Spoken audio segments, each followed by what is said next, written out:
Hello everyone. So today we are going to discuss the legal reasoning portion of CLAT sample paper 2.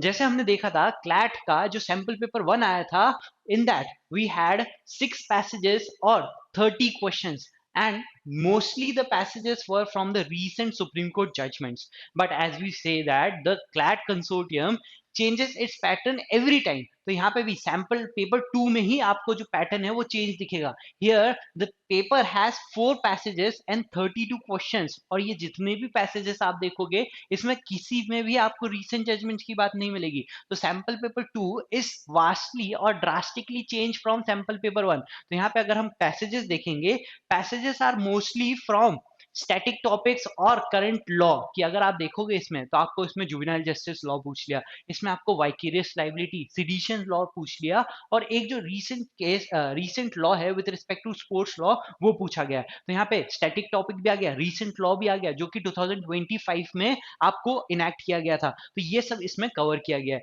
और जितने भी topics है, ये जितने भी टॉपिक है अगर हमने देखा है तो हमने पॉस्को से रिलेटेड भी बहुत सारे सैंपल पेपर्स या बहुत सारे मॉक्स में डिस्कशन किया है. उसके बाद अगर आप देखोगे सिडिशन के ऊपर हमने देखा है, डीएनएस का हो गया या फिर आईपीसी का हो गया, जो भी जुडिशियल चेंजेस उसमें थे, केदारनाथ केस का हो गया, ये सब हमने मॉक्स में डिस्कस किया है. आपका जो बिल आया था वो हमने डिस्कस किया था, जो इनैक्टमेंट हुआ स्पोर्ट्स लॉ का जो इनैक्टमेंट हुआ उसको भी हमने डिस्कस किया था मॉक्स में. तो ये सारे टॉपिक्स ऐसे हैं जो आपने मॉक्स में डिस्कस कहीं ना कहीं करे हुए हैं. So you don't have to worry about the sample paper कि आपने ये टॉपिक्स कहीं देखा नहीं, आपने जो वाइकेरियस लाइबिलिटी का कंसेप्ट है आपने अपनी कंसेप्ट मॉड्यूल्स में, आपकी प्रैक्टिस मॉड्यूल्स में, आपकी एक्सप्लोर शीट्स में ये पूरी टॉट्स के सारे कंसेप्ट्स को डिस्कस किया है. तो this is not a new thing which we are going to discuss today कि जितने भी पैसेजेस है ये आपने अपने मॉक्स में डिस्कस किए हुए हैं. See starting with the first passage is about the juvenile justice case. ठीक है कि जुवेनाइल जस्टिस लॉ है उसमें जो बोर्ड होता है, जुवेनाइल जस्टिस बोर्ड होता है, उसका कंपोजिशन क्या होता है,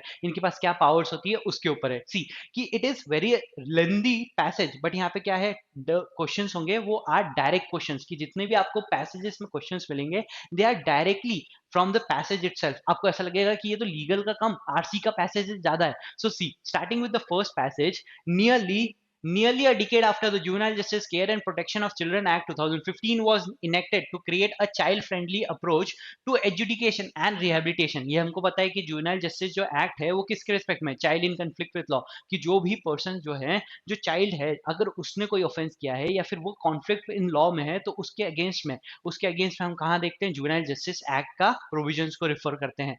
rehabilitation, a new study suggests the system is struggling to meet its statutory mandates. The Indian Justice Report, in its study titled Juvenile Justice and Children in Conflict with the Law, a study of capacity at the front lines, releasing on November 24, paints a picture of a system grappling with the structural deficit, high pendency, and opaque data. तो यहाँ पे क्या दिक्कत है कि हमने यहाँ पे जुवेनाइल जस्टिस एक्ट को तो इनेक्ट कर दिया था 2015 में, बट इसका जो इम्प्लीमेंटेशन था वो क्या प्रॉपरली हुआ है, नहीं हुआ है. नेक्स्ट पेंडेंसी, तो यहाँ पे इश्यूज को डिस्कस करेगा. क्या है सबसे पहला इशू, पेंडेंसी का, कि यहाँ पे केसेस बहुत सारे पेंडिंग है even if the act provide for speedier disposal of the cases. See the study highlights that as of 31st October 2023 more than 50,000 children in conflict with law were awaiting justice. तो जो भी conflict with law children हैं कि जिनके against में cases है, कोई भी क्रिमिनल चार्जेस है, उनके अगेंस्ट में ट्रायल पेंडिंग है अभी भी. Analysing data from 362 juvenile justice boards. यहाँ पे क्या है, जुवेनाइल जस्टिस बोर्ड होता है जो कि इन मैटर्स को, जो भी conflict children in conflict with law है उनके जो मैटर्स है उनको ट्रायल कौन करता है, जुवेनाइल जस्टिस बोर्ड करता है. ये हमने पढ़ा हुआ है. The report found that 55% juvenile justice cases filed remained pending.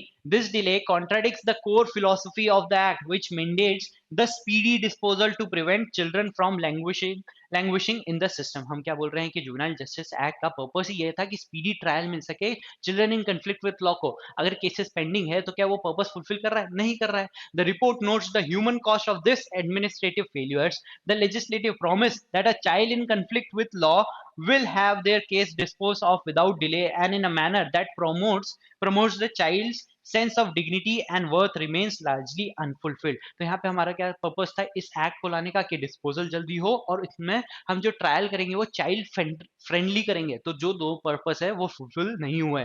Like adult under trial prisoners, children are left to bear the consequences of an inconsistent system, कि जैसा कि अडल्ट जो हैं, जो अंडर ट्रायल हैं, अंडर ट्रायल जो person होते हैं, जो कि जिनका ट्रायल पेंडिंग होता है, जो सफरिंग वो फेस करते हैं, same are face by the children in conflict with law.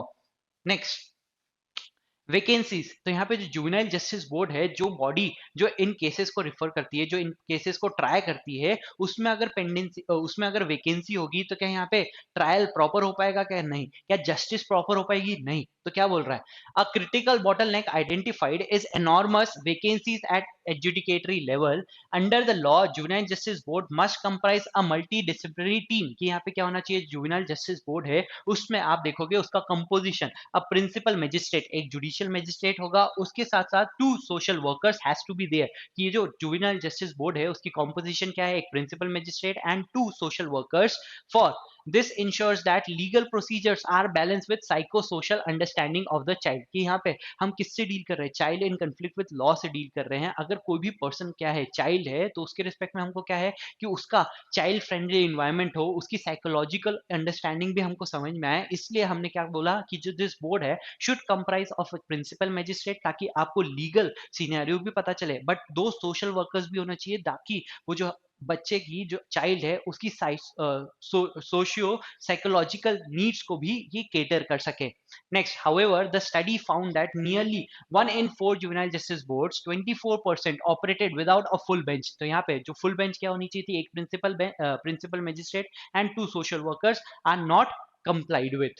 Out of the 470 juvenile justice boards that responded to queries regarding their composition, 111 are were not fully constituted. Only three states, UTs, Odisha, Sikkim, and Jammu and Kashmir, reported having fully constituted benches in all districts.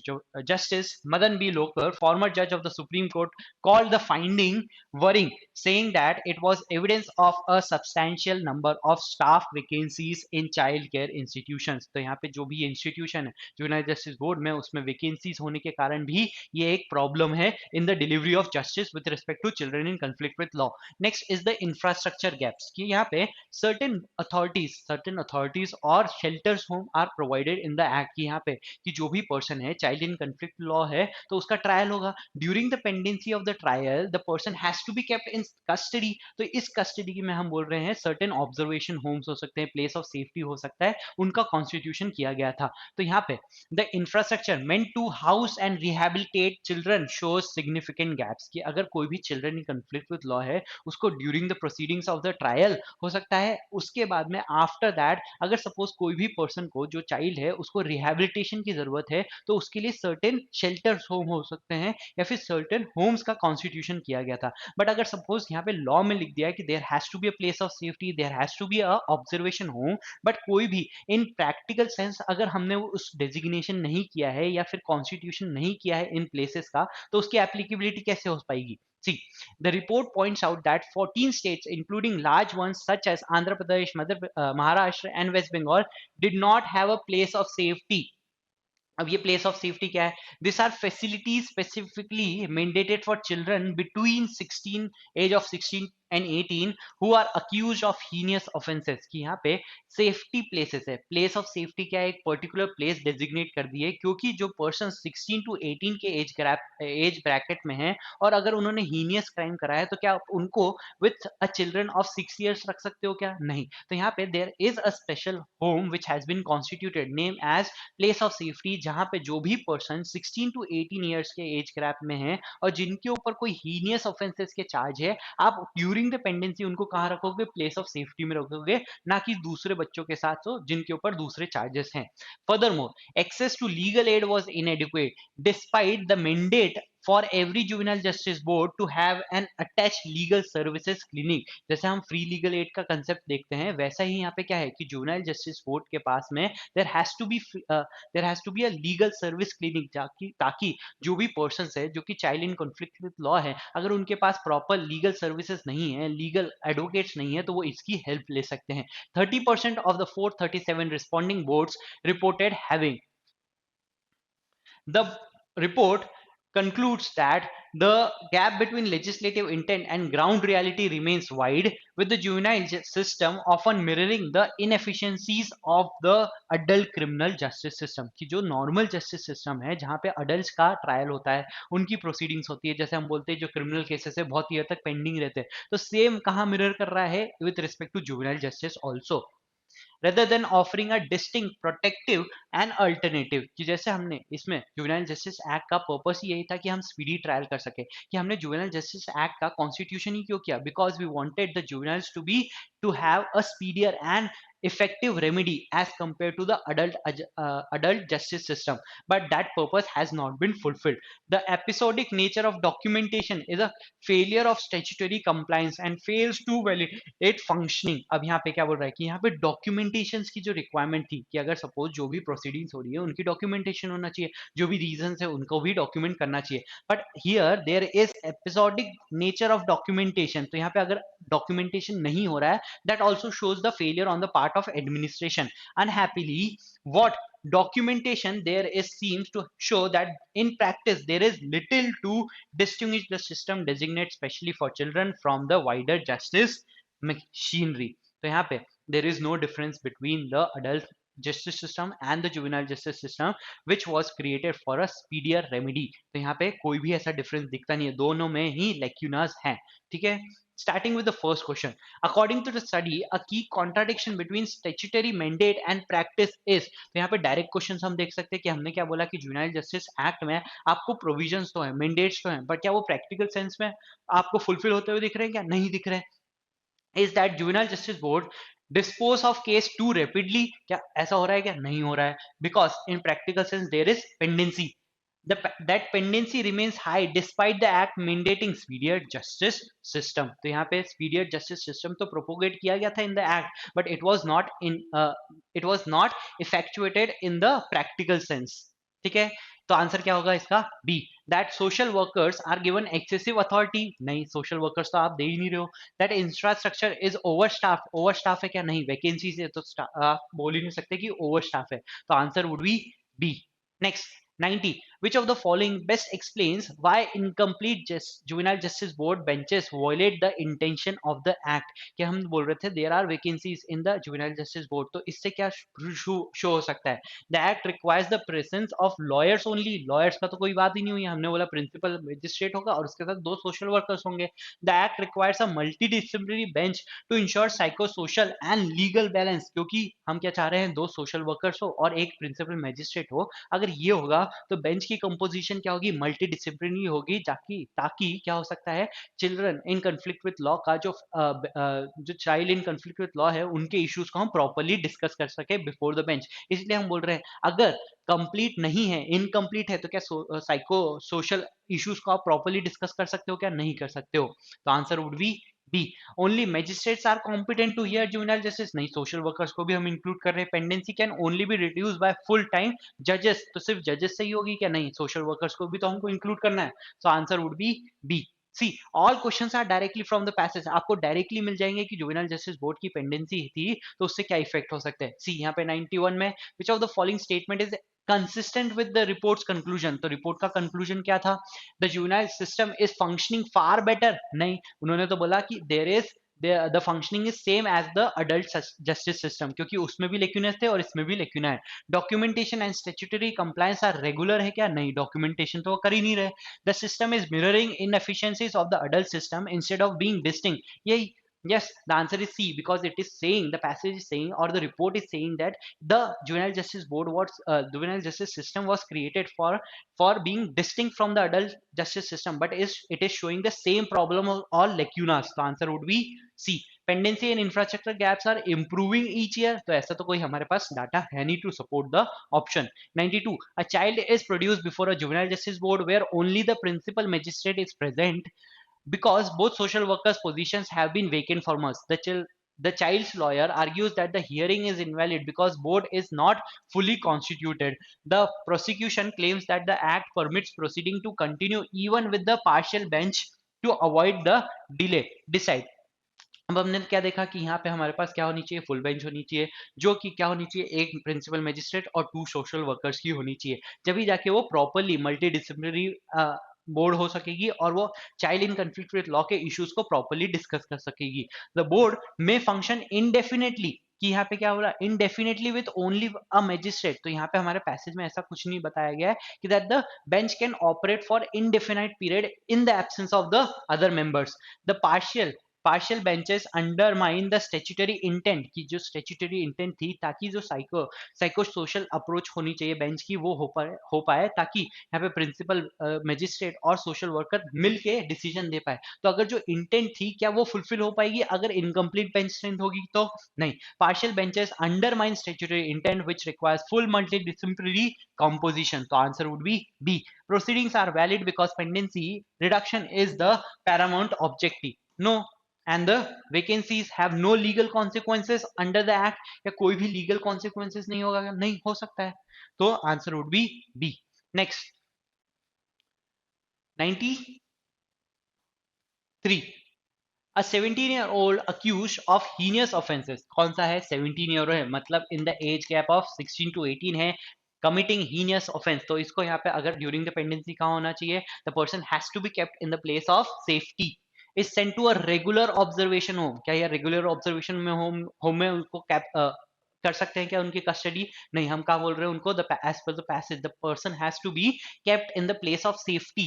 Because the state lacks a place of safety, his guardian argues his placement is illegal and violates statutory mandates. The home argues that absence of infrastructure leaves no alternative, which interpretation is most consistent with the passage. तो हम क्या बोल रहे हैं? The passage says that the person in the age group of 16 to 18, if he has committed heinous offenses, he has to be kept in the place of safety. Placement violates statutory intent because place of safety are specifically mandated. Mandate किया गया था कि the person should be kept in the place of safety. तो answer would be A. B क्या बोल रहा है? Placement is compliant, कि क्या हमने compliance करा है क्या statutory obligation से? नहीं किया है. Placement is valid since heinous offenses children can be housed anywhere कर सकते हैं क्या? तो हम बोल रहे हैं नहीं, it has to be, or the person has to be placed in the place of safety. D. Placement is lawful. Lawful हो क्या? नहीं, because it is not fulfilling the mandate as provided by the statute. तो answer क्या होगा हमारा? A. Next. 94. A juvenile justice board takes 18 months to conclude inquiry involving a 15-year-old. A board justifies the delay by citing shortage of staff and. तो यहाँ पे क्या हो रहा है? ये पता चल रहा है हमको कि डिले हुआ है, और जुवेनाइल जस्टिस एक्ट का पर्पस क्या था कि यहाँ पे आपको रेमेडी क्या होनी चाहिए, आपकी स्पीडी रेमेडी होनी चाहिए और डिले नहीं होना चाहिए. But here there is a delay. तो the child challenges the delay as violating the act. which option reflects the legal reasoning supported by the passages? तो यहाँ पे क्या बोल रहे हैं? डिले इज परमिसिबल है क्या? नहीं. it would negate the purpose of the act. Next. Delay is irrelevant if the final order is fair, कि डिले हो जाए चलेगा बट यहाँ पे डिसीजन फेयर होना चाहिए. ऐसा है क्या? नहीं, because the purpose of the act was to provide speedier remedy. Next. The act does not concern itself with the time bound disposal. नहीं, वो तो बोल रहा है कि टाइमली होना चाहिए, because the purpose of the act is itself that there has to be a speedier and timely disposal of the case. Delay violates the act's core philosophy of timely, dignity affirming justice. क्योंकि हम क्या कर रहे हैं कि juveniles को हम क्या चाह रहे हैं कि स्पीडियर रेमेडी मिले और उनकी डिग्निटी प्रिजर्व हो सके, उसलिए हम बोल सकते हैं answer would B D. Next, a juvenile justice board is in a district without legal service clinic. तो यहाँ पे हमने पैसेज में क्या देखा, it is a mandate that a juvenile justice board should be accompanied by a legal service clinic. अगर नहीं है तो mandate को fulfill नहीं कर रहा है. Conducts proceedings against a child who has no lawyer. A parent argue the proceedings violate the statutory mandate because every juvenile justice board must have an attached legal aid clinic. Based on the passage, the strongest legal reasoning is the absence of legal clinic has no bearing on legality. नहीं, it would be against the law. Legal aid clinics are optional है क्या? नहीं, it is mandatory. Lack of legal aid clinic undermines the statutory requirement and child rights under the act. Because it is the right of the child and it is mandated, the answer would be C. D क्या बोल रहा है? The juvenile justice board can replace legal aid with counseling staff. ऐसा है क्या? नहीं, it has not been given an option that the legal aid clinic can be replaced. So answer would be C. 96. A child's bail application is rejected but the order contains no reason. तो यहाँ पे कोई reasons उन्होंने नहीं दिए because juvenile justice board claims it does not maintain regular documentation. So documentation has been provided कि आपको documentation करना है, जो भी आप reasons देख रहे हो उसका documentation करना चाहिए. But here no reasons are documented और सिर्फ उन्होंने क्या करा, because there is shortage of staff we have not recorded or made documents of it. On appeal, the appellate authority must decide whether this is permissible, which reasoning is most aligned with the report. Failure to document is a statutory compliance breach, क्योंकि हमने क्या बोला कि there has to be documentation is a key essential. अगर आप documentation नहीं कर रहे हो तो statutory जो law है उसका breach कर रहे हो, undermining the legality of the decision. Documentation lapses are acceptable है क्या? नहीं. Orders without reasons are presume valid, कि हम ये क्या कर रहे हैं, अज्यूम कर रहे हैं कि अगर आपने रीजन नहीं लिखा है फिर भी वो वैलिड होगा क्या? नहीं. डॉक्यूमेंटेशन इज ऑप्शनल है क्या? नहीं. डॉक्यूमेंटेशन इज अ की एसेंशियल, अगर वो नहीं कर रहे हो तो वो गलत होगा. सो answer would be A. C.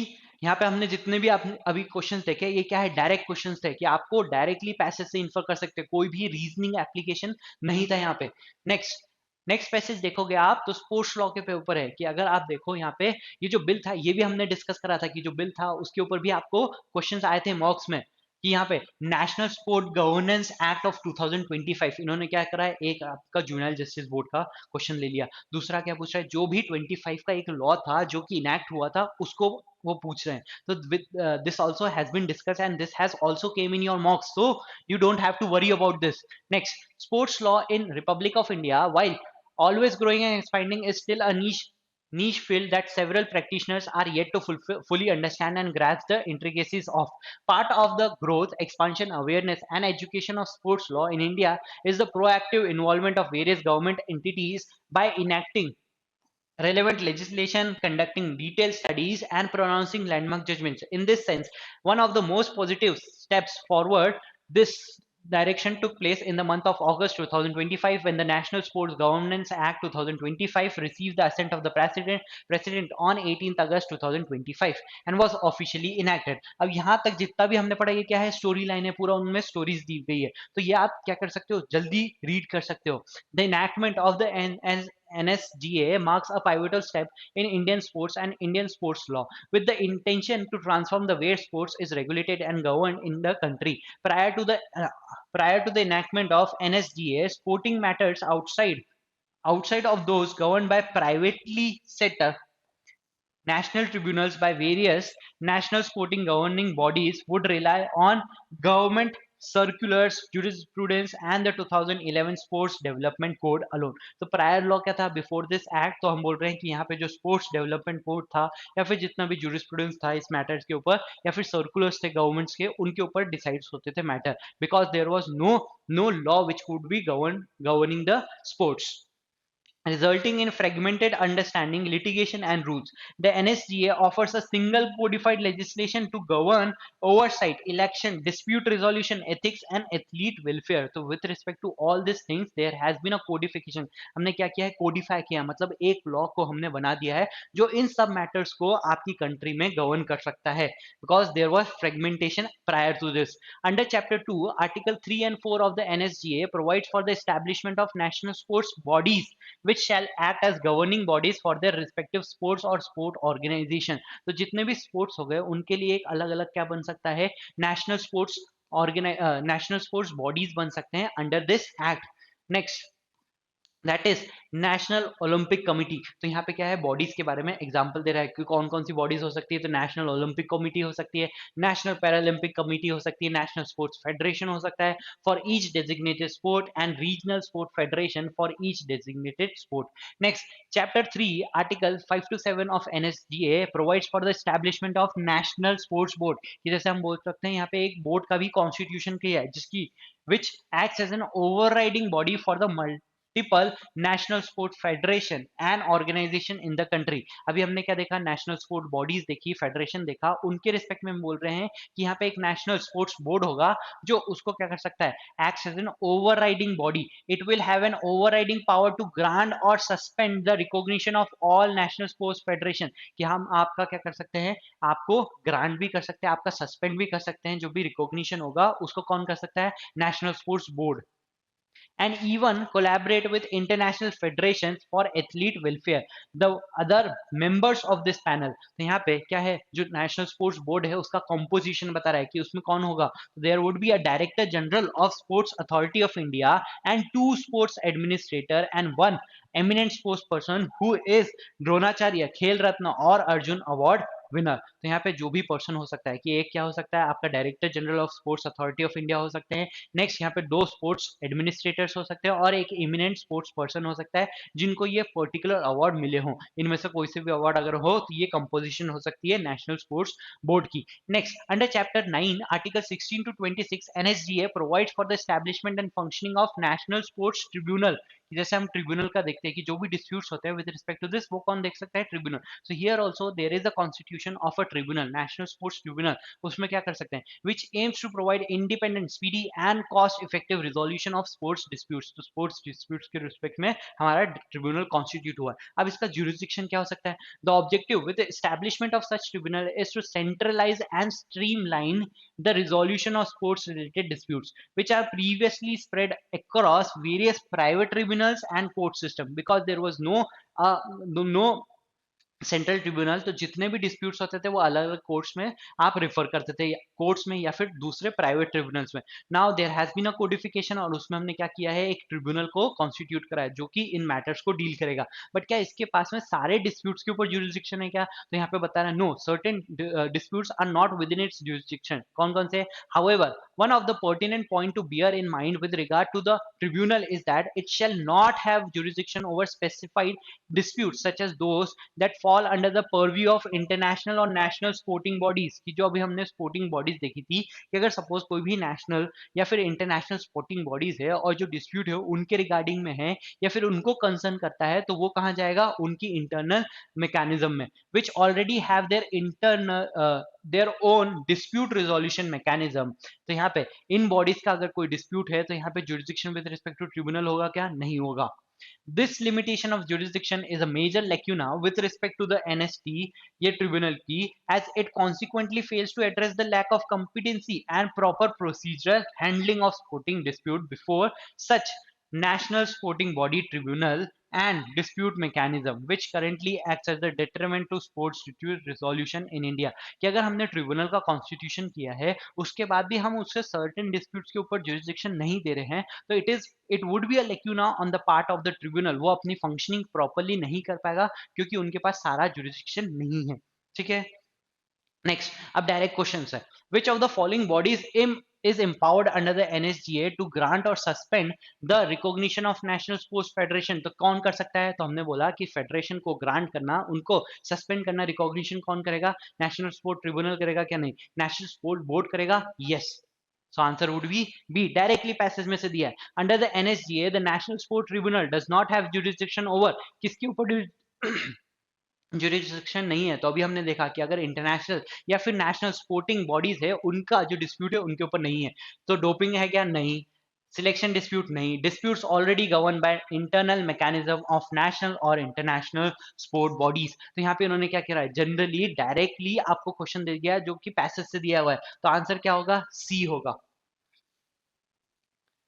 Next, which of the following is not mentioned as a body created under the Article 3 and 4 of the NSGA। तो यहाँ पे भी क्या कर सकते हो आप, डायरेक्टली पैसेज में रिफर कर सकते हो कि कौन कौन सी बॉडीज यहाँ पे दी गई थी पैसेज में और कौन सी नहीं दी थी। कि रीजनल स्पोर्ट्स फेडरेशन दिया था, national sport board national paralympic committee दी थी, नेशनल स्पोर्ट फेडरेशन दिया था, बट क्या नेशनल स्पोर्ट्स बोर्ड का आपको यहाँ पे अंडर आर्टिकल 3 और 4 जहां पे हमने नेशनल स्पोर्टिंग बॉडीज के बारे में बात की थी, ये था क्या? नहीं, ये तो अलग से आर्टिकल में कॉन्स्टिट्यूशन है। तो आंसर क्या होगा इसका? C, national sports board.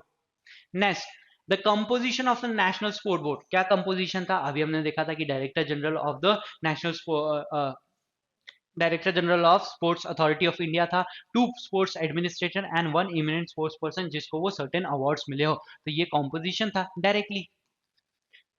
तो answer would B D. Next, a national level swimmer challenges a suspension order issued by the disciplinary panel of national swimming federation। ये क्या है? नेशनल स्विमिंग फेडरेशन है जो, ये क्या है? एक नेशनल स्पोर्ट्स स्पोर्ट्स बॉडी हो गई। तो यहाँ पे she files an application before national sports tribunal. तो क्या ट्रिब्यूनल के पास इसका जुरिडिक्शन होगा क्या? नहीं, because it is govern by the separate national sports body. Alleging bias and violation of natural justice by federation's internal tribunal based on NSGA as described, should the tribunal accept jurisdiction? Tribunal के पास jurisdiction होगा क्या? No, because it is governed by the internal tribunal or internal mechanism, dispute mechanism of national sports body. So yes, because the tribunal can hear all sports dispute, तो नहीं, ये तो वेग हो गया। Yes, because suspension matters are disciplinary and must be heard centrally, नहीं। No, because disputes falling under a national sporting body's own mechanism and excluded from NST's jurisdiction। तो tribunal के jurisdiction से वो exclude कर जाएगा क्योंकि this is governed by the national sporting bodies internal mechanism। So answer would be C।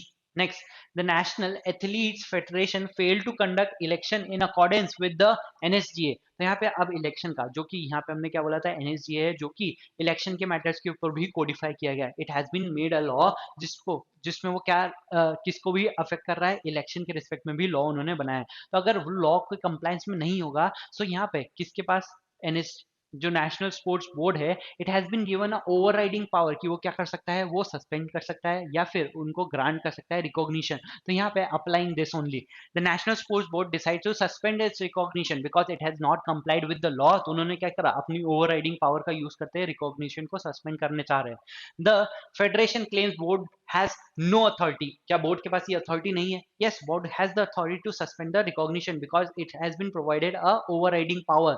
Identify the correct legal position. The board has authority to suspend recognition. Only the minister can suspend recognition. Only the tribunal can suspend recognition. No, recognition cannot be suspended for electoral violation. तो यह भी हमको पता नहीं है।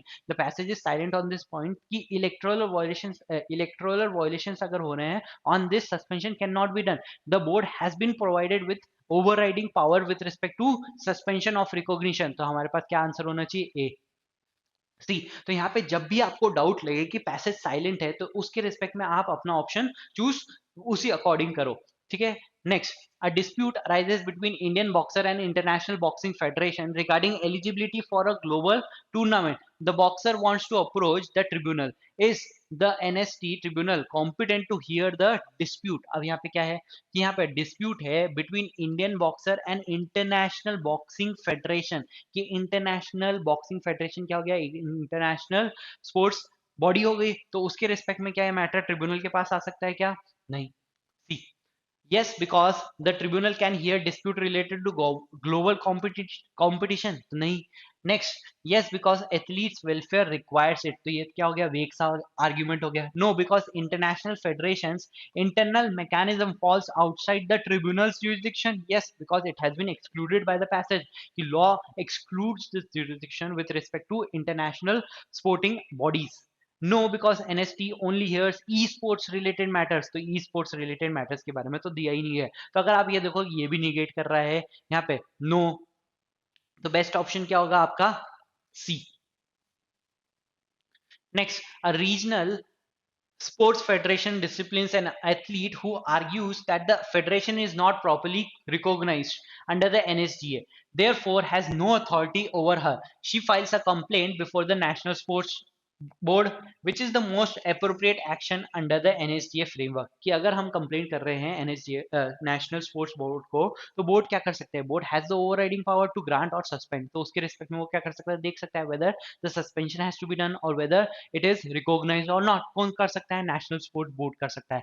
Next, the board may review and determine recognition of status of the federation, because it can grant, it can suspend the recognition, so it would be reviewing the matter।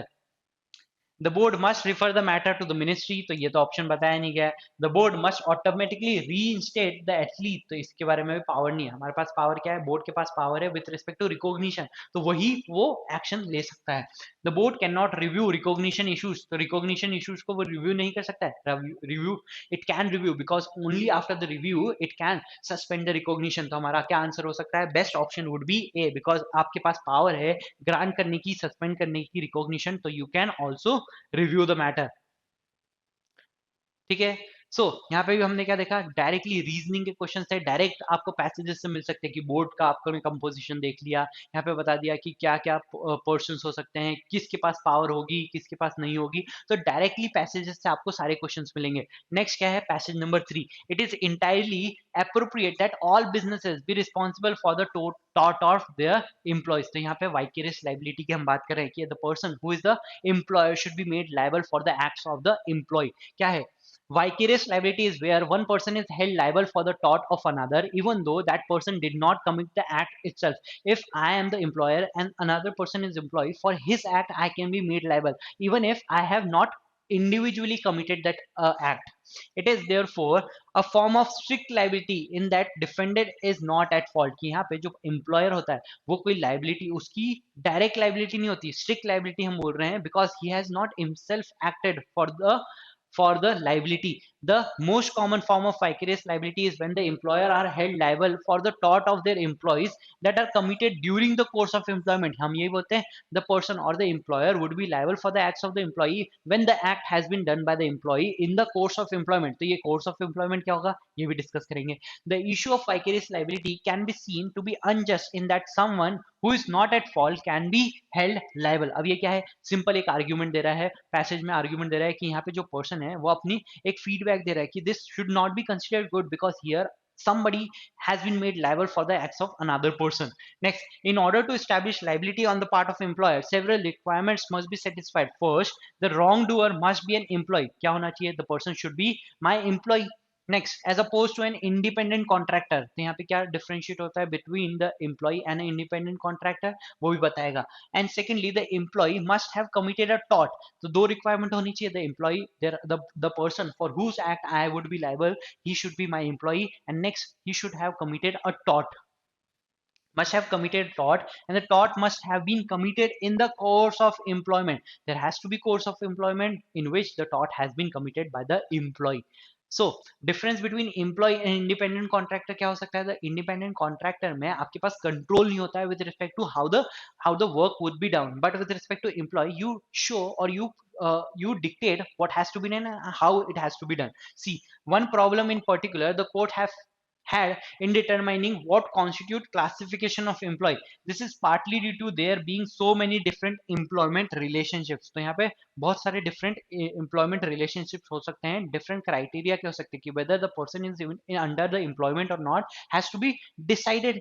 one of the early tests to determine this issue was the control test, कि अभी जो हमने discuss किया है कि यहाँ पे हम कैसे डिसाइड कर रहे थे the person is an employee or an independent contractor। so the first test which was used was the control test, see, which asked whether the master had the right to control what was done and way it was done, कि what has to be done and how it has to be done was seen। तो यहाँ पे अगर control test में हम क्या बोल रहे हैं कि if the person has the control over other person in dictating what has to be done and how it has to be done, that the person would be considered employer employee relationship। However, this test was seen to be inappropriate except perhaps in case of borrowed workers, कि अगर borrowed workers में हम बोल रहे हैं if the person has borrowed somebody who is a worker of another person, तो उस case में अगर that person has a control over that person then he would be considered his employee, as in this case the court then recognized that the single test was not enough to determine employment, कि यहाँ पे जो control test था it was not individually sufficient, उस case में हम बोल रहे हैं कि क्या होना चाहिए, so was not enough to determine employment status, so the courts developed multiple tests in ready mixed concrete versus minister of pension, whereby all factors in the relationship should be considered. सिर्फ आप control check मत करो, उसके अलावा भी जितना relationship में आप देख सकते हो सारे फैक्टर्स को आपको कंसिडर करना पड़ेगा. All tests are open to interpretation and there is no conclusive or definite test. In the case of Hall versus Lorimer, the Court of Appeal said no single test is absolute. However, in certain situations, the courts have clarified the position with regard to some workers. In Cassidy versus Ministry of Health, it was held that doctors are employees. So certain cases में Supreme Court or the courts have established whether the person would be considered under employment or not. तो इस case में क्या बोला, doctors are employees.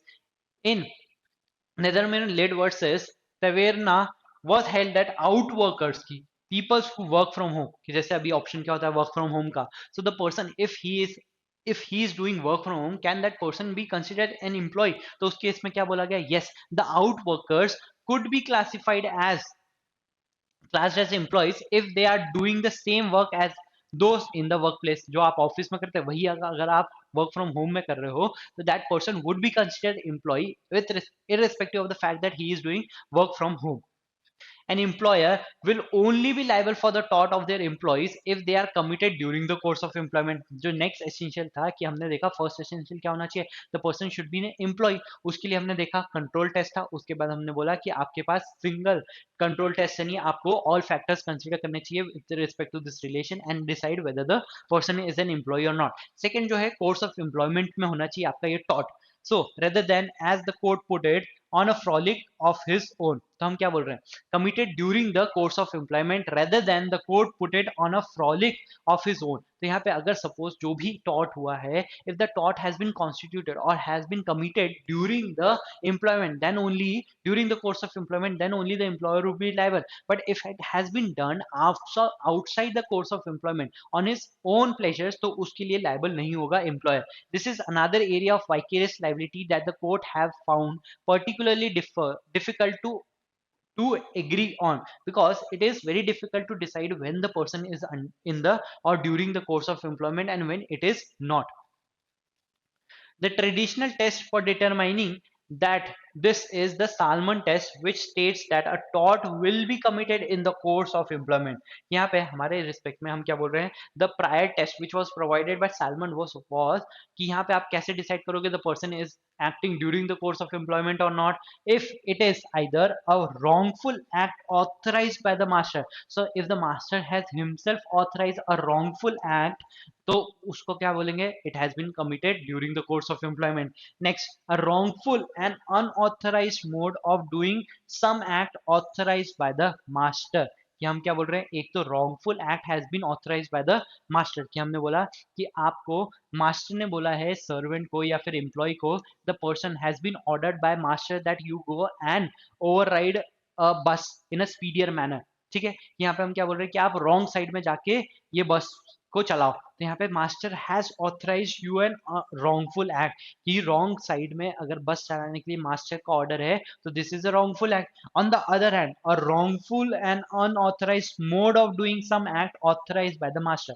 So master has authorised servant to deliver certain goods to a person, कि मैंने क्या order किया था सर्वेंट को कि you have to deliver certain goods to a, बस ये ऑर्डर था कि delivery of goods. But if the servant has used a wrongful and unauthorised mode, कि यहाँ पे सर्वेंट ने रॉन्ग साइड यूज करके स्पीडिंग करी, तो यहाँ पे रॉन्गफुल और अनऑथराइज्ड मोड, कि मैंने ऑथराइज किया गया उनको स्पीड करने का, नहीं, the servant has himself use this mode of doing some act, कि सम एक्ट क्या हो गया, डिलीवरी ऑफ गुड्स टू, जो कि मैंने ऑथराइज किया था, मैंने क्या किया था, authorise delivery of goods, but the mode has been chosen by the servant, जो कि क्या था, अनऑथराइज एंड अनलॉफुल या फिर रॉन्गफुल था. सो अगर ये दोनों चीजें में से कुछ भी हो रहा है, the person would be said to be doing the tort during the course of employment. This was a test laid down by Salmon. Next, the second limb of this test brings about unfairness, as even when the employee's conduct has been expressly prohibited by the employer, if the act itself is authorized, then the employer will be will still be liable. On the other hand, it would seriously undermine the operation of vicarious liability if the employer was able to avoid liability simply by forbidding their employees। तो हम क्या बोल रहे हैं यहाँ पे कि अगर जो सेकंड टेस्ट है कि हम बोल रहे हैं कि मैंने आपको सिर्फ काम बताया है बट उसका मोड आपने रॉन्गफुल और अनऑथराइज वे में यूज किया है, तो उस केस में the second limb of this test brings about unfairness.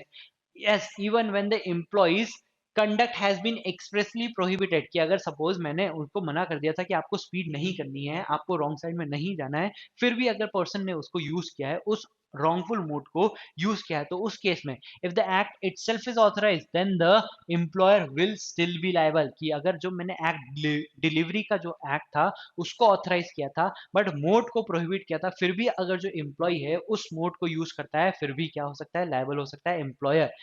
Next, on the other hand, it would seriously undermine the operation of vicarious liability if the employer was able to avoid liability simply by forwarding their employees from doing certain acts। तो अगर इस case में अगर हम ये बोल दें कि आपने जो एक्ट ऑथराइज किया था पर मोड नहीं बताया था, और अगर आपने प्रोहिबिट भी कर दिया कि आप ऐसा नहीं करोगे, तो यहाँ पे आप वाइकेरियसली लाइबिलिटी के कंसेप्ट को ही डिफर कर रहे हो।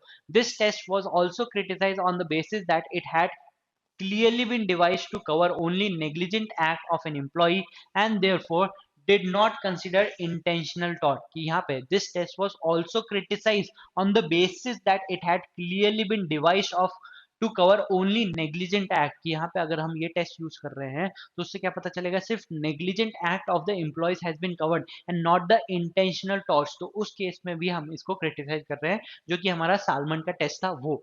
Next, however, this restrictive test was largely improved after the decision of House of Lords in the controversial case of Leicester versus Hesley Hall, where a warden sexually abused young boys। तो यहाँ पे हम क्या बोल रहे हैं, हमारा जो सालमन का टेस्ट था उसमें हमने दो चीजें बताई कि दो हो सकती है कि आपने अनऑथराइज एक्ट को ही एक एक्ट रॉन्गफुल एक्ट को ऑथराइज किया है, या फिर आपने एक ऑथराइज एक्ट को, अगर जो सर्वेंट है जो एम्प्लॉय है रॉन्गफुल या फिर अनऑथराइज मोड में कर रहा है तो भी एम्प्लॉयर लायबल होगा। इसको क्रिटिसाइज किया गया। उसके बाद में हम बोल रहे हैं जो नेक्स्ट टेस्ट ले डाउन किया था इस केस में, उसमें हमने करेक्शंस किए हैं सब। क्या बोल रहे हैं, where a warden sexually abuse young boys at the home where he was employed. So if the warden has been employed, तो उसको क्यों एम्प्लॉय किया गया, for the safeguarding of the person who are in his custody. If the person himself who has been provided or employed for the job of safeguarding the persons, अगर वो खुद ही sexually abuse कर रहा है उनको, तो क्या वो अपने जॉब में सही से कर रहा है क्या, नहीं। तो यहाँ पे हम बोल रहे हैं where he was employed to look after them।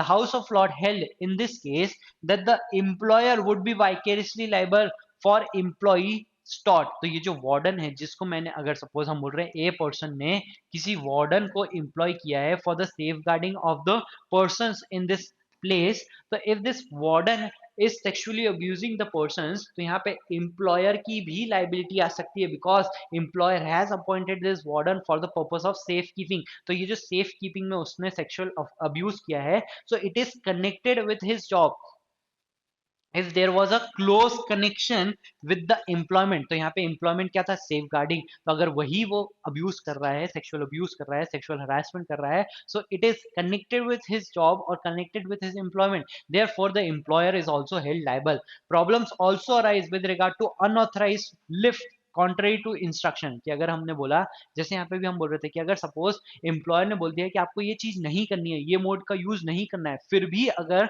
Employ उस चीज का यूज कर रहा है, तो क्या यहाँ पे हम उसको उसकी लाइबिलिटी हटा सकते हैं क्या एम्प्लॉयर की। So see problems also arose with regard to unauthorised lift. कि अगर सपोज कोई भी ड्राइवर है, उस वो person, if the driver is giving unauthorized lift, the employer has not allowed any lifts to be given by the driver and the driver is giving unauthorized lifts to any person, उस case में क्या उसकी liability हो सकती है, if any accident happens and the third person gets injured। contrary to instruction as in Rose versus Plenty, it does not seem appropriate that even where the employer prohibits the activity he is still held liable if the act was beneficial to him। तो अगर यहाँ पे हम क्या बोल रहे हैं, if even if the employer has restricted the person to not do this and even if that person has doing the same thing, उसको हम employer को liable कर सकते हैं if there is if the act was beneficial to him. However, if the employer does not benefit from the act, then he may not be liable. कि अगर कोई benefit नहीं हो रहा है तो employer को liable नहीं करेंगे जो भी unauthorized lifts उन्होंने दिए तो.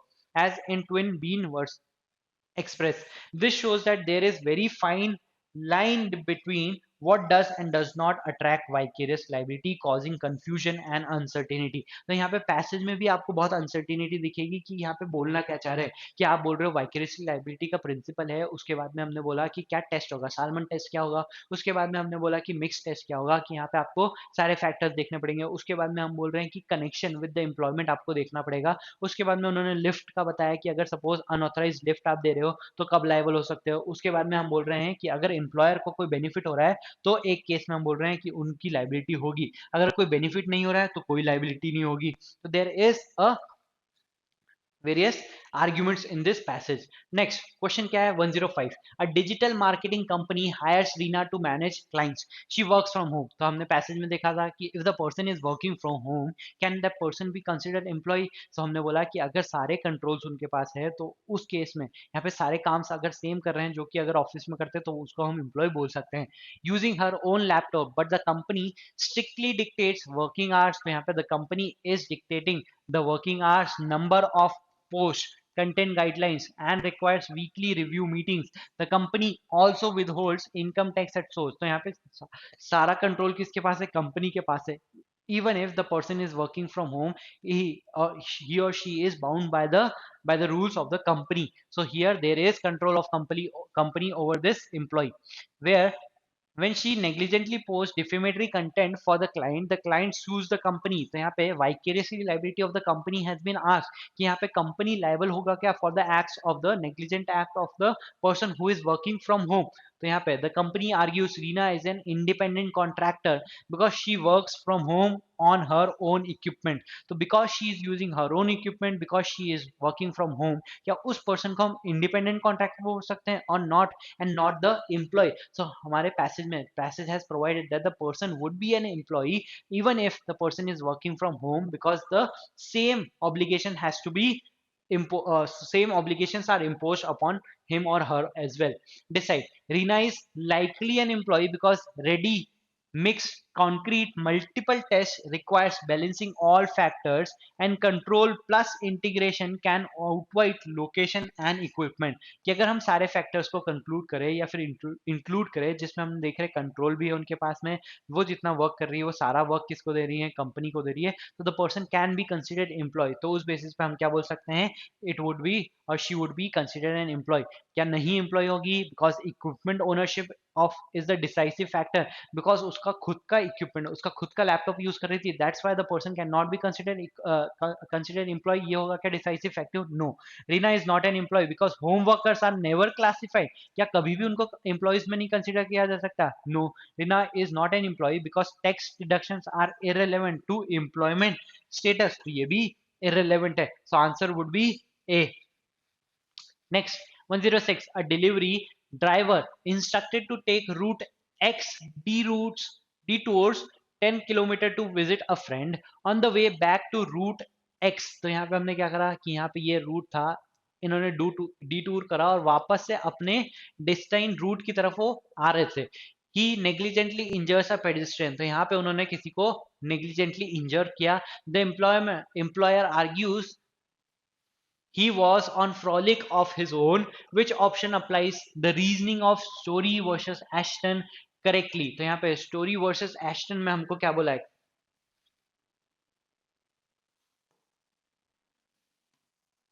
स्टोरी ऑफ एस्टन में हमको कोर्स ऑफ एम्प्लॉयमेंट के बारे में बताया है. तो उसको रिगार्डिंग में हम अगर हम देखें तो here the employer is liable because any deviation whether large or small is irrelevant. तो यहाँ पे हर deviation के लिए आप employer को liable कर सकते हो क्या, नहीं. The employer is not liable because any deviation automatically ends the course of employment. The employer is liable because the tort occurred while returning to the assigned route which is sufficiently connected to the employment duties. तो answer क्या होगा, सी. Next 107. The residential school employ a night warden to supervise minors. तो यहाँ पे भी same example हो रहा है कि warden has been appointed for supervising minors. unbeknownst known to the school, तो स्कूल ने employ किया, the school is the employer. He secretly films children in their dormitories, तो the warden films them, तो उनको minors को shoot कर रहा है. अगर parents sue the school, क्यों? School is the employer.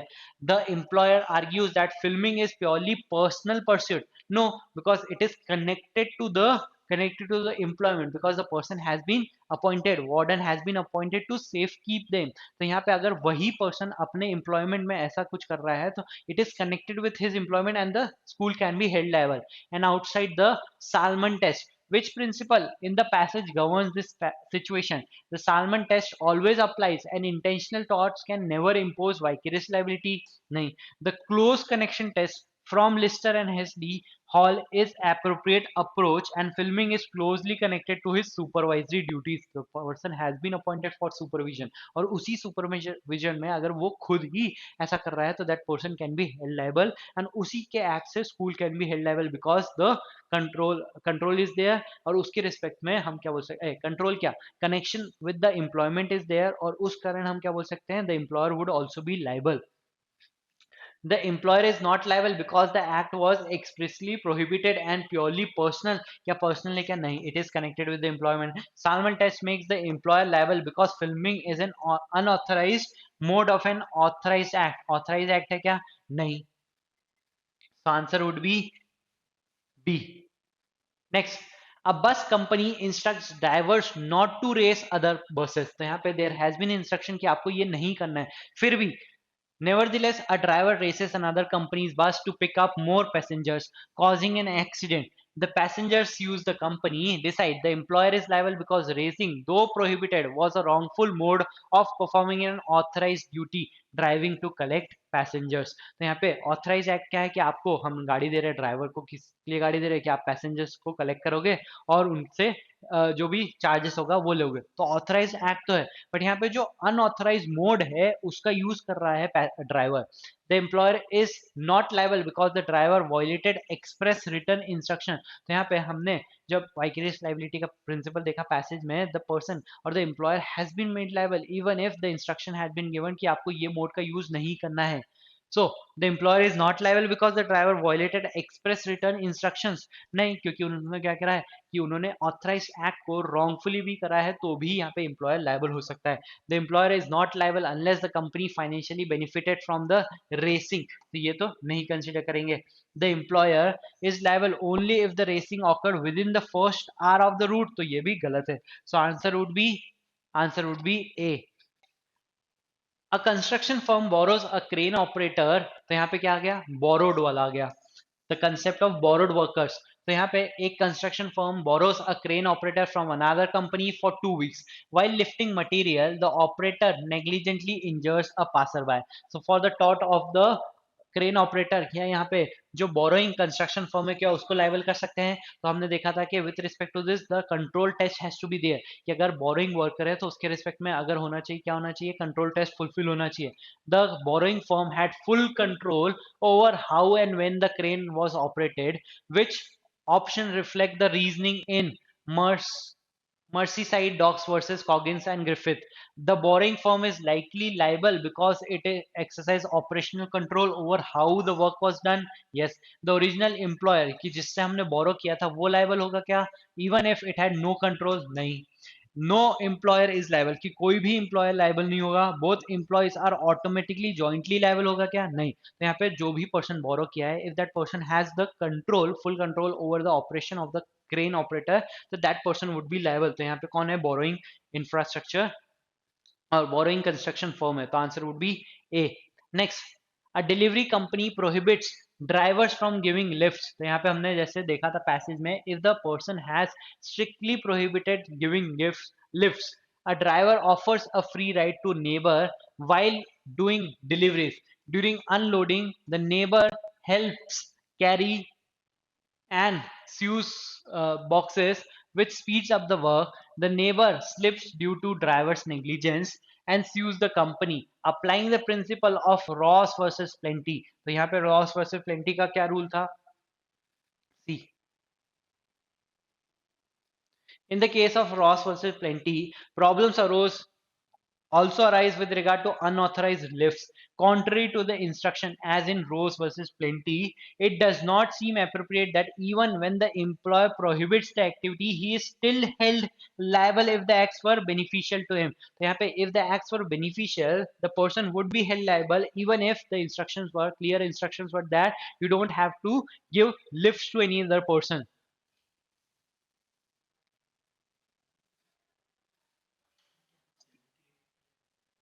C the employer is always liable हो सकता है क्या? नहीं.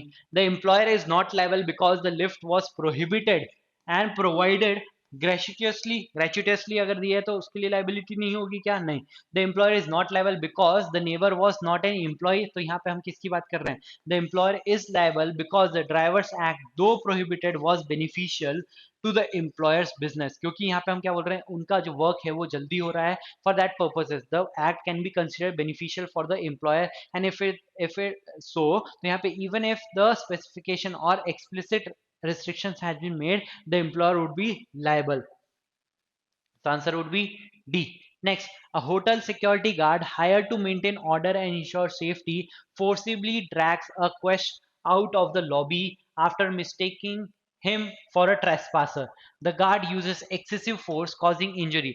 The hotel argues that assault was personal frolic. तो क्या personal frolic है? नहीं. If the guard is using the force, तो ये उसकी employment के अंदर है.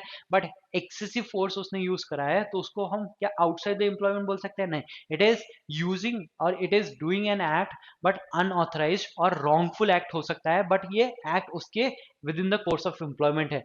Because violence was never authorised, तो वायलेंस ऑथराइज नहीं था बट सेफ गार्डिंग तो ऑथराइज था. तो यहाँ पे रॉन्गफुल मोड हो सकता है of doing a authorised act. Which reasoning best fits the Salmond and Lister test. तो सालमन के टेस्ट को हम फिट करेंगे. यस. और कनेक्टेड विद द एम्प्लॉयमेंट भी थे. The employer is not liable because assault is always outside. Assault always outside होगा कि नहीं? Employer is liable because guard's violent act was closely connected to his authorized role of maintaining order. Yes, the employer is liable only if the hotel explicitly authorized the use of physical force. तो explicit authorization जरूरी नहीं है.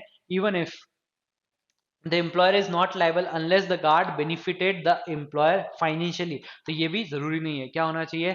The person, the act should be connected with the employment, जो कि उसके employment में था. So the answer would be B. Next, a truck driver deviates from his assigned schedule to transport a friend's furniture using the employer's truck. So he is using the employer's truck, but he is deviating from the course of employment. During the trip, he injures a cyclist. The cyclist sues the employer, applying the 20 and beans express rule. तो यहाँ पे हम क्या देख सकते हैं? तो the employer is liable because the truck belongs to the company. तो सिर्फ liability इस वजह से आएगी क्योंकि कंपनी का ट्रक है क्या? नहीं. The employer is not liable because the employees was acting solely for personal benefits. तो यहाँ पे कोई भी एम्प्लॉयर का बेनिफिट नहीं होगा, इसलिए हम एम्प्लॉयर की लाइबिलिटी नहीं कर सकते. और यहाँ पे जो एक्ट था वो आउट ऑफ एम्प्लॉयमेंट था, तो उसके लिए डिविएशन के लिए हम एम्प्लॉयर को लाइबल नहीं कर सकते. Employer is liable because the employ remain on duty. नहीं, वो अपनी ड्यूटी के अंदर नहीं था, कोर्स ऑफ एम्प्लॉयमेंट में नहीं था. The employer is not liable because intentional torts are never covered. तो ये भी रॉन्ग है. तो हमारा आंसर क्या होगा? B. Now passage number 4. Passage number 4 is talking about the sedition law. कि IPC में sedition law क्या था, BNS में क्या था, और judicial interpretation with respect to this. Starting with the passage, the government has recently replaced the IPC with Bharatiya Nyaya Sanhita. Under the BNS section 124A जो IPC था उसको repeal कर दिया गया है, but a new provision that is section 152 has been introduced. This new law, while not explicitly using the word sedition, criminalizes act that endanger the sovereignty, unity and integrity of India. It focuses on actions like encouraging secession, armed rebellion or subversive activities and carries a punishment of up to 7 years or life imprisonment. कि अगर हम सीडिशन का law देखते थे तो सीडिशन का law को हमने रिप्लेस तो किया है, रिपील तो करा है हमने आईपीसी को, बट अगर हम देखें सेक्शन 152 में भी तो आपको यहाँ पे क्या मिल सकते हैं? स्पेसिफिक प्रोविजंस मिल सकते हैं, स्पेसिफिक वर्ड्स मिल सकते हैं जो शो कर सकते हैं कि आप इसको भी सीडिशन जैसा ही यूज कर रहे हो. यहाँ पे क्या बोल रहा है? See encouraging secession, armed rebellion, subversive activities, ये क्या है?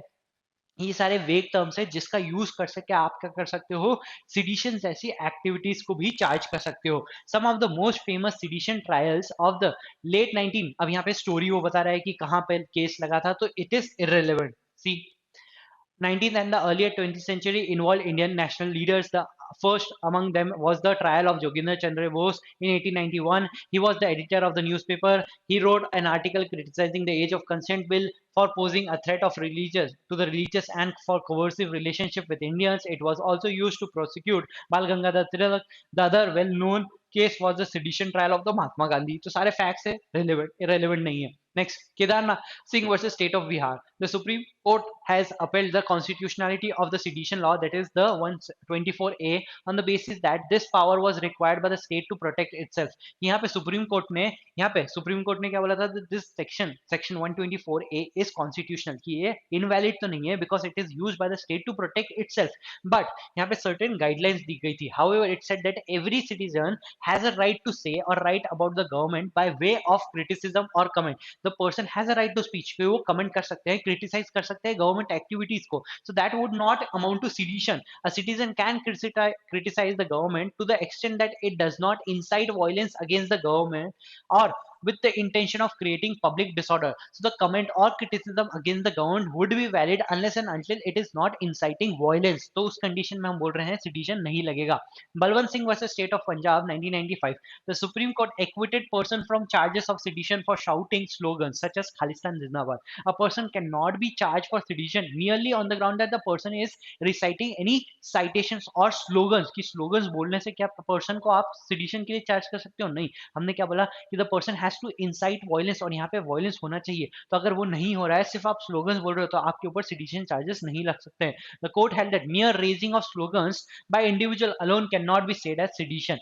Further, it is also not considered as an attempt aimed to excite hatred or dissatisfaction against the government. It is also not considered as an attempt aimed at to excite hatred. कि ये जो slogans का हमने recital कर रहे हैं कि ये एक्साइट कर रहे हैं क्या हेट्रेट को, या फिर डिससेटिस्फैक्शन अगेंस्ट द गवर्नमेंट कर रहे हैं क्या, नहीं कर रहे हैं. सो उस रीजंस के लिए हम यहाँ पे पर्संस को एक्विट कर रहे हैं. नेक्स्ट, अब क्रिटिसिज्म क्या था सिडिशन लॉ का, तो यहाँ पे सेक्शन होना चाहिए था कि ये जो सैंपल पेपर है इसमें करेक्शन होना चाहिए था. Section 152 criminalises acts that endanger the sovereignty unity and integrity of India. तो यहाँ पे आप वर्ड्स देखो कि क्या है, ये सारे वेग वर्ड्स है कि कोई क्लेरिफिकेशन नहीं है for the purpose of creating an offence. Critics argue this terms are vague and not clearly defined कि व्हेन द पर्सन और when the act would be considered in contravention of the unity sovereignty of the country, giving law enforcement agency excessive power to interpret the law subjectively. क्या police क्या कर सकते हैं, the person police can charge or frame charges against a person of sedition on the basis that the person is violating or doing certain acts which is against the sovereignty. और यहाँ पे sovereignty को कोई define है नहीं, तो उसके लिए ये क्या हो सकता है, vaguely use हो सकता है, excessively use हो सकता है. This ambiguity could lead to criminalization of legitimate criticism of the government. कि अगर कोई भी मैं क्रिटिसिज्म कर रहा हूँ गवर्नमेंट का merely on the ground that the this criticism is affecting the sovereignty, police can charge me. और पब्लिक प्रोटेस्ट, कि अगर पब्लिक प्रोटेस्ट भी हुआ तो भी उसमें आप ये लॉ लगा सकते हो. A problem that plague the old sedition law, यही प्रॉब्लम ओल्ड सिडिशन लॉ की भी थी. Despite repealing section 124A, the new law is seen by many as modern way substitute, कि हमने उसको रिपील तो कर दिया है बट फिर भी जो 152 का सेक्शन है उसमें भी सर्टेन वेग प्रोविजंस और वेग वर्ड्स आर देयर, जिसकी वजह से इसका भी मिसयूज हो सकता है. By criminalising subversive activities and encouraging separatist activities, the law seemed to target the same type of dissent as sedition, creating a chilling effect on free expression. Support, कि अब इस सपोर्ट में कि जो लॉ है सेक्शन 152 है उसके support में या फिर सेडिशन लॉ के सपोर्ट में क्या आर्ग्यूमेंट्स है. Proponents argue that the law is essential to counter threats to India's unity and integrity such as arm rebellion secession movement and terrorism, कि इनका के लिए इन सब का आर्ग्यूमेंट क्या है. For this purposes the sedition law और the law as provided in section 152 is relevant. They assert that in diverse nation, a legal provision is required to deal with elements that actively work to destabilize the state. कि जो भी persons है, जो भी groups है, अगर वो state को destabilize करने के लिए act कर रहे हैं, तो उसको curb करने के लिए certain law has to be there. Supporters point to the rise of social media and online propaganda, arguing that this platform can be used by adversely foreign powers and radical groups to incite hatred and violence. तो यहाँ पे foreign powers भी incite violence कर सकती है, तो उसके लिए भी हमारे पास ये होना चाहिए, law होना चाहिए to curb it. Next, conclusion. The most crucial steps for is for the legislature to provide clear definition, कि अगर हम conclude करें इस passage को कि if there is vagueness, तो उसको vagueness को हटाने का क्या ऑप्शन हो सकता है? There has to be a clear provisions. तो यहाँ पे जो लॉ है जिसमें जो वर्ड्स यूज करें हैं, वेग वर्ड्स यूज करें, उनको हमको डिफाइन करना चाहिए कि हम बोल रहे हैं अगर सिजेशंस बोल रहे हैं, आर्म रिबेलियन बोल रहे हैं, तो वो क्या होना चाहिए? Vague terms use in the law such as subversive activities, when the act would be considered subversive activities, so law has to define what is subversive activities or endangering the sovereignty, when the act would be considered to be endangering sovereignty, unity or integrity. तो इसका clear definition होना चाहिए. A precise legal framework would help distinguish between genuine act of secession or rebellion and mere criticism of the government. ताकि ये जो freedom of speech है, protest है, हो गए आपके, criticism of the government हो गई, उनको protect करने के लिए there has to be a clear definition. This would provide police and the court with unambiguous guidelines, reducing the potential for arbitrary application and misuse. The judiciary will play a critical role in shaping the future of this law.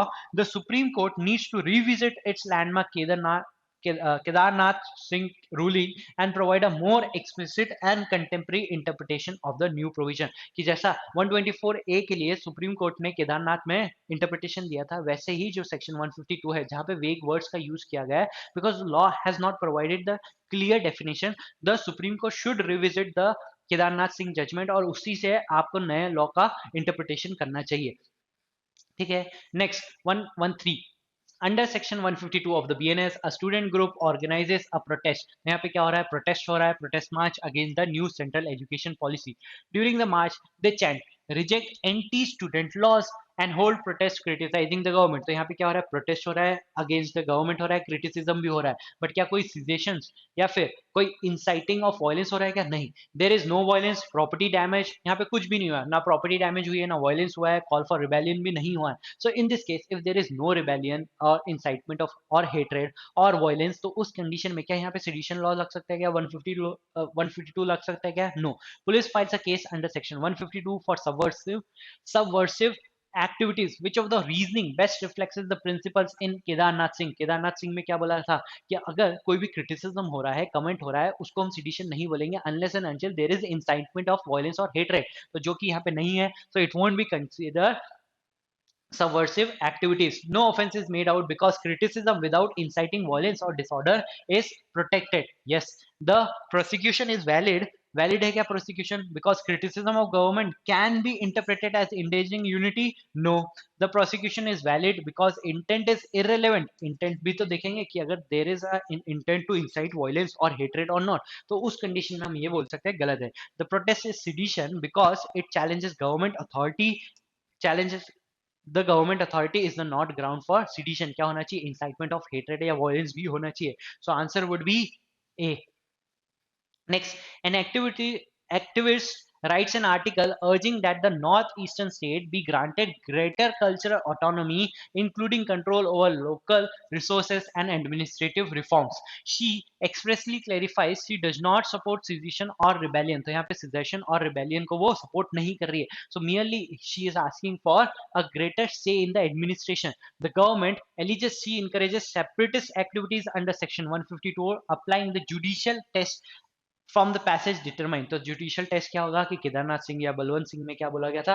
There has to be incitement of hatred या फिर separatist ideology होनी चाहिए, जो कि यहाँ से हमको नहीं दिख रही है. She is liable because her article questions Indian unity.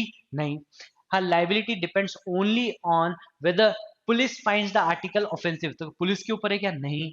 Next, she is liable because intent does not matter if the unity is mentioned. क्या हम इंटेंशन देखेंगे नहीं? If the person did not intend to incite violence और कुछ भी separatist या फिर सक्सेशनिस्ट policies नहीं है, तो भी हम उसको लायबल कर देंगे क्या? Without intention? No, she is not liable because advocating administrative reforms. तो यहाँ पे कि वो क्या सजेस्ट कर रही है? वो कमेंट्स कर रही है, क्रिटिसाइज कर रही है या फिर सजेस्ट कर रही है कि एडमिनिस्ट्रेटिव रिफॉर्म्स होने चाहिए, उनके पास ज्यादा पावर होना चाहिए. तो this does not mean she is ideologising और she is supporting separatist ideology.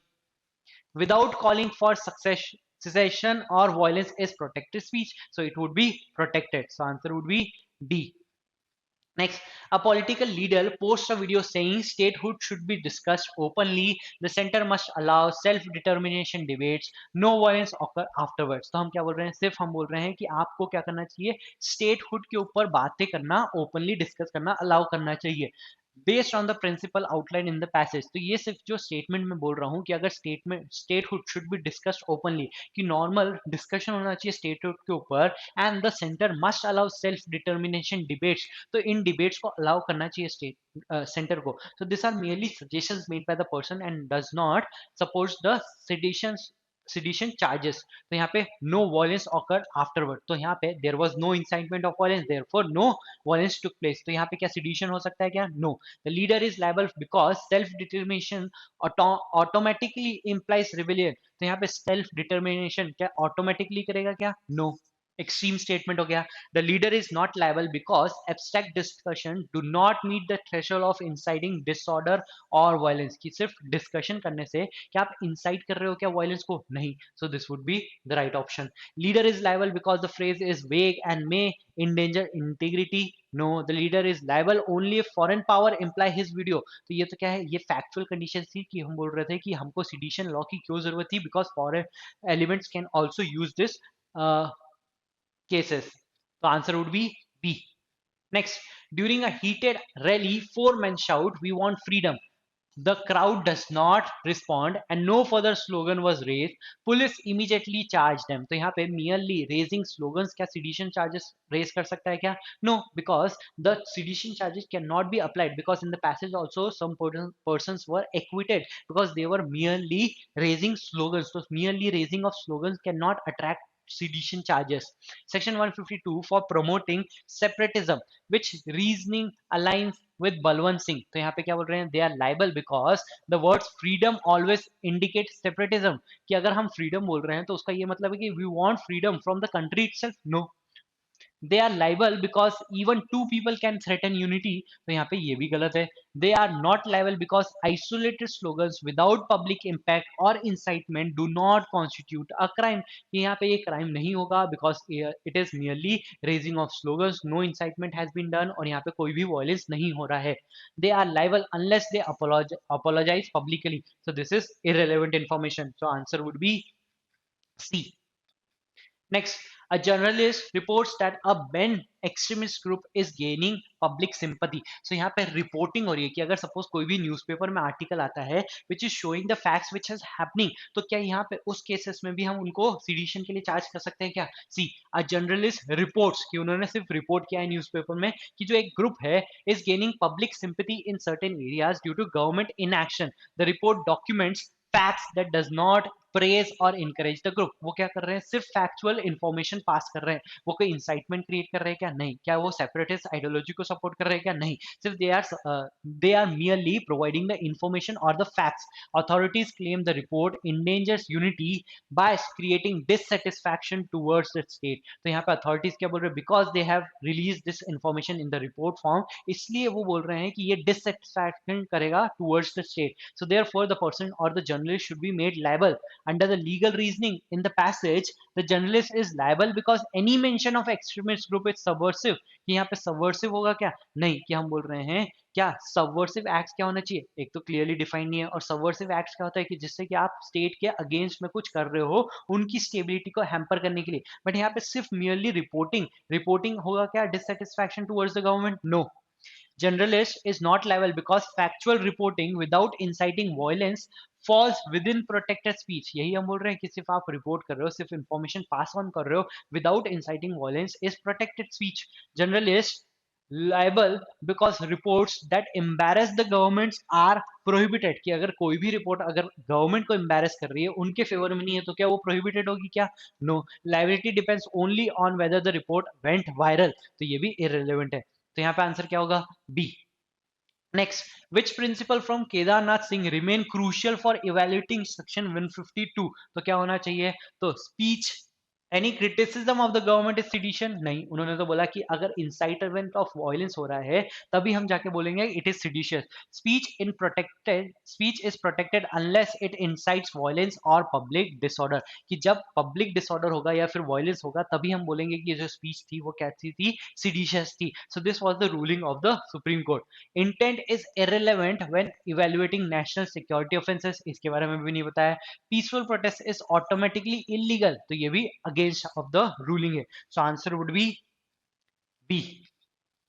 Next, according to supporters of section 152, which justification is most central? तो हमने बोला था कि the supporters or the persons who are arguing in the favor of section 152, they are saying that it was relevant or it is necessary because it has to be used against the person who are affecting the unity or integrity of the country, protecting unity and integrity against secession, rebellion and foreign interference. तो इन सब के लिए section 152 is necessary because the persons who are acting against the sovereignty, integrity or unity of the country, उनके against में there has to be a provision or there has to be a law which can be used against them.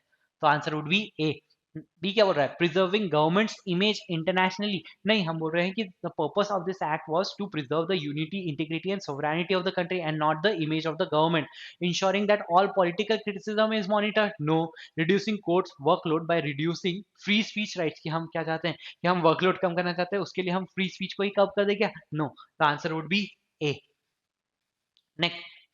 Next, according to the passage, what role must the Supreme Court play in shaping the future of Section 152? So, in the last line of the passage is talking about if the new law has been introduced, now the Supreme Court has the responsibility to reinterpret it on the lines of Kedarnath Singh because there are vague terms used in the provision. तो यहाँ पे क्या बोल सकते हैं, revisit Kedarnath Singh and provide contemporary interpretation of the new provision, ताकि जो vague words हैं उनका proper interpretation Supreme Court कर सके by referring the case of Kedarnath Singh. Next, apply the law mechanically, नहीं, उन्होंने बोला कि interpret करो आप।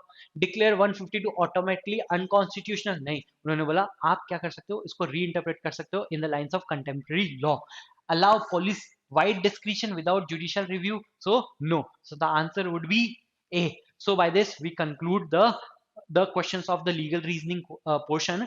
आपने देखा होगा कि यहाँ पे जितने भी पैसेज जो यूज हुए हैं, जितने भी क्वेश्चंस आए हैं पैसेज के ऊपर डायरेक्टली है कि आपको डायरेक्टली ये लाइन भी पैसेज से मिल सकती थी। तो passages are lengthy but the questions are simple and one liners, कि आपको क्वेश्चंस भी ज्यादा लेंदी या बल्कि नहीं मिलेंगे, उनके ऑप्शंस भी बल्कि नहीं मिलेंगे। और ऑप्शंस में भी देखोगे तो जो सबसे बड़ा ऑप्शन है कि जो लेंदीएस्ट ऑप्शन है would be the right answer. तो जब भी आप ऑप्शन देख रहे हो तो सबसे पहले ये देखो कि कौन सा लेंदीएस्ट है, उसके बाद में अगर आप देखोगे तो तीन ऑप्शन जो होंगे वो एक साइड पे जाएंगे और जो एक ऑप्शन है वही दूसरी साइड पे जो करेक्ट ऑप्शन है उसको शो करता हुआ दिखेगा। So remember this thing also. तो यहाँ पे you don't have to worry about the paper because you have practiced each and every type of question, कि अगर आप assertion reason देखोगे, अगर आपने आपने प्रिंसिपल फैक्ट वाले देखे हो और ये आप नॉर्मल आरसी के पेपर्स में भी करते हो, तो ये सारे आपको क्वेश्चंस सब के सब आते हैं। तो you don't have to worry about the paper and best of luck.